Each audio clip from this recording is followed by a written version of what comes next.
बच्चों, आज हम पढ़ेंगे कक्षा 10वीं की अर्थशास्त्र का चौथा पाठ वैश्वीकरण और भारतीय अर्थव्यवस्था। इससे जो प्रश्न बन सकते हैं वह है वैश्वीकरण से क्या आशय है। तो वैश्वीकरण एक ऐसी प्रक्रिया है जिसमें विश्व के विभिन्न देश आर्थिक एवं सांस्कृतिक रूप से एक दूसरे के अधिक करीब आ जाते हैं। तो वैश्वीकरण क्या है? वैश्वीकरण एक ऐसी प्रक्रिया है जिसमें विश्व के विभिन्न देश आर्थिक एवं सांस्कृतिक रूप से एक दूसरे के अधिक करीब आ जाते हैं। तब वैश्वीकरण विभिन्न देशों के बीच एकीकरण की प्रक्रिया है। बहुराष्ट्रीय कंपनियां किसे कहते हैं? ऐसी कंपनियां जो एक से अधिक देशों में उत्पादन पर नियंत्रण अथवा स्वामित्व रखती हैं, उन्हें बहुराष्ट्रीय कंपनियां कहा जाता है। निवेश से क्या आशय है और विदेशी निवेश किसे कहते हैं? परिसंपत्तियों जैसे भूमि, भवन, मशीन और अन्य उपकरणों की खरीद में व्यय की गई मुद्रा को निवेश कहते हैं। बहुराष्ट्रीय कंपनियों द्वारा किए गए निवेश को विदेशी निवेश कहते हैं। तो बहुराष्ट्रीय कंपनियों द्वारा भूमि, भवन, मशीन और अन्य उपकरणों की खरीद पर व्यय की गई राशि को विदेशी निवेश कहा जाता है।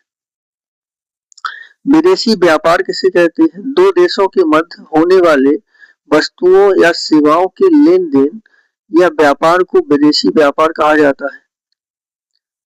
अतीत में देशों को जोड़ने वाला मुख्य माध्यम क्या था? अब यह अलग कैसे है? तो अतीत में देशों को जोड़ने का मुख्य माध्यम व्यापार था। अब यह अलग है क्योंकि आज के समय में इंटरनेट, दूरसंचार, एयर ट्रांसपोर्ट आदि देशों को जोड़ने के महत्वपूर्ण भूमिका निभाते हैं। तो पहले अतीत के समय में देशों को जोड़ने का मुख्य माध्यम केवल व्यापार था, परंतु आज इंटरनेट, दूरसंचार और एयर ट्रांसपोर्ट जैसी चीजें देशों को जोड़ने में महत्वपूर्ण भूमिका निभाती हैं। बहुराष्ट्रीय कंपनियां किन स्थानों पर उत्पादन इकाई स्थापित करती हैं? तो बहुराष्ट्रीय कंपनियां उस स्थान पर उत्पादन इकाई स्थापित करती हैं जो बाजार के नजदीक हो, जैसे मैक्सिको और पूर्वी यूरोप, जहां कम लागत पर कुशल और अकुशल श्रमिक उपलब्ध हो, जैसे चीन और भारत, जहां उत्पादन के अन्य कारकों की उपलब्धता सुनिश्चित हो, जैसे कच्चा माल, और सरकारी नीतियां उनके अनुकूल हो। तो इस प्रकार से ये मुख्य कारण है जहां पर बहुराष्ट्रीय कंपनियां अपनी उत्पादन इकाई स्थापित करती हैं। चीन एक सस्ता विनिर्माण केंद्र होने का लाभ प्रदान करता है। ये सत्यासत्य में पूछा जा सकता है। तो चीन में सबसे सस्ते श्रमिक उपलब्ध होते हैं। चीन एक सस्ता विनिर्माण केंद्र होने का लाभ प्रदान करता है। बहुराष्ट्रीय कंपनियों के साथ संयुक्त उत्पादन से स्थानीय कंपनियों को कौन कौन से लाभ होते हैं? तो संयुक्त उत्पादन से स्थानीय कंपनियों को दोहरा लाभ होता है। नंबर 1, बहुराष्ट्रीय कंपनियां अतिरिक्त निवेश के लिए धन प्रदान कर सकती हैं, और दूसरा, बहुराष्ट्रीय कंपनियां उत्पादन की नवीनतम प्रौद्योगिकी अपने साथ ला सकती हैं। तो इस प्रकार से बहुराष्ट्रीय कंपनियों के साथ संयुक्त उत्पादन से स्थानीय कंपनियों को लाभ होता है। दूसरे देशों में बहुराष्ट्रीय कंपनियां किस प्रकार उत्पादन या उत्पादन पर नियंत्रण स्थापित करती हैं? तो बहुराष्ट्रीय कंपनियां कई तरह से अपने उत्पादन कार्य का प्रसार करती हैं। पहला है स्थानीय कंपनियों के साथ साझेदारी द्वारा। दूसरा, आपूर्ति के लिए स्थानीय कंपनियों का इस्तेमाल करके। तीसरा, स्थानीय कंपनियों से निकट प्रतिस्पर्धा करके अथवा उन्हें खरीदकर।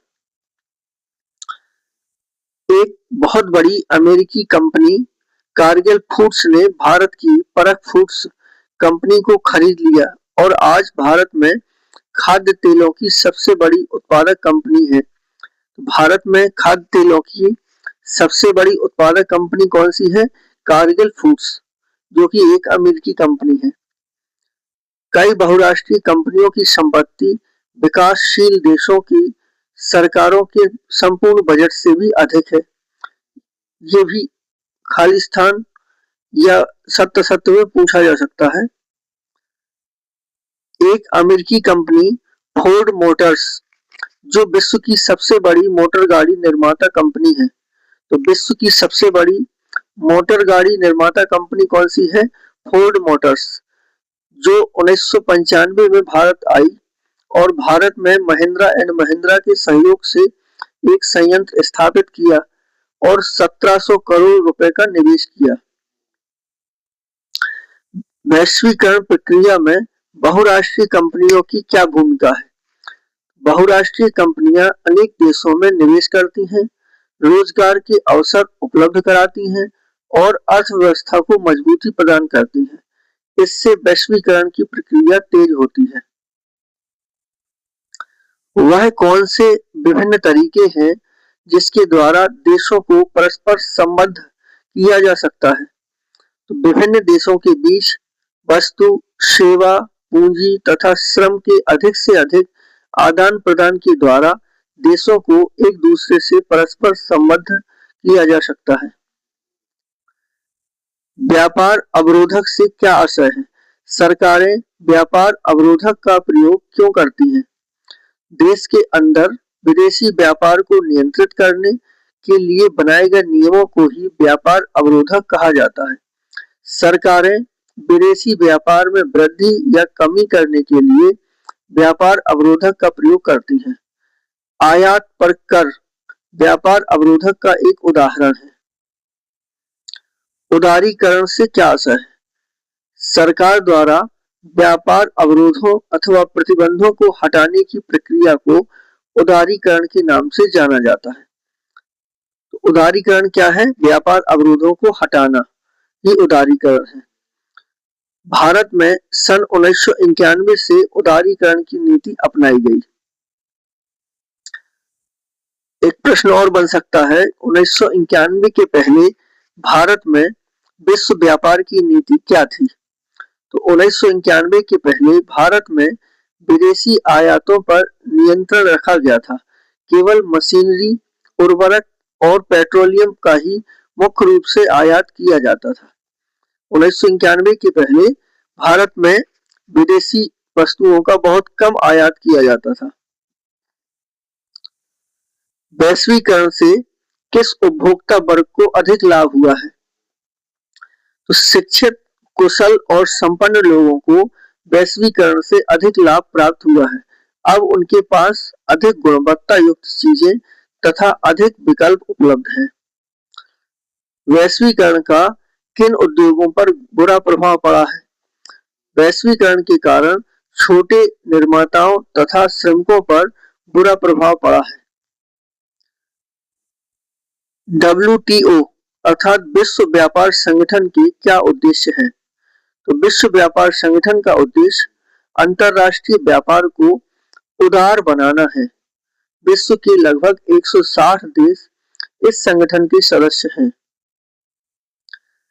ऐसी भारतीय कंपनियों के नाम बताइए जिन्होंने विश्व स्तर पर अपने क्रियाकलापों का प्रसार किया है। वैश्वीकरण ने कुछ बड़ी भारतीय कंपनियों को बहुराष्ट्रीय कंपनियों के रूप में उभरने के योग्य बनाया है, जैसे Tata Motors, Infosys, Ranbaxy, Asian paints, Sundaram fasteners आदि। तो वैश्वीकरण से कुछ भारतीय कंपनियों को भी बड़ा लाभ हुआ है, जिसमें Tata Motors, Infosys, Ranbaxy, Asian paints, Sundaram fasteners आदि है। वैश्वीकरण को न्याय संगत कैसे बनाया जा सकता है? सरकार यह सुनिश्चित कर सकती है कि नंबर 1, श्रमिक कानून का उचित क्रियान्वयन हो। नंबर 2, छोटे व्यापारियों को मदद देकर। तीसरा, विश्व व्यापार संगठन से न्याय संगत नियमों के लिए समझौता करके। तो यह 3 तरीकों से विश्व व्यापार को न्याय संगत बनाया जा सकता है। व्यापार से क्या आशय है? स्थानीय और अंतरराष्ट्रीय व्यापार में क्या अंतर है? व्यापार क्या है? लाभ कमाने के उद्देश्य से वस्तुओं का क्रय विक्रय या आदान प्रदान व्यापार कहलाता है। स्थानीय व अंतरराष्ट्रीय व्यापार में अंतर। नंबर 1, स्थानीय व्यापार एक देश की सीमाओं के अंदर किया जाता है, जबकि अंतरराष्ट्रीय व्यापार दो या अधिक देशों के बीच होता है। स्थानीय व्यापार में देश के अंदर के नियम और कानून लागू होते हैं, जबकि अंतरराष्ट्रीय व्यापार में दो या अधिक देशों के कानून, समझौते और संधियों का पालन करना होता है। स्थानीय व्यापार में अपेक्षाकृत कम पूंजी की आवश्यकता होती है, जबकि अंतरराष्ट्रीय व्यापार में अधिक पूंजी निवेश की आवश्यकता होती है। इस पाठ से जो प्रश्न बन सकते हैं वो सभी इसमें समाहित कर लिए गए हैं। धन्यवाद।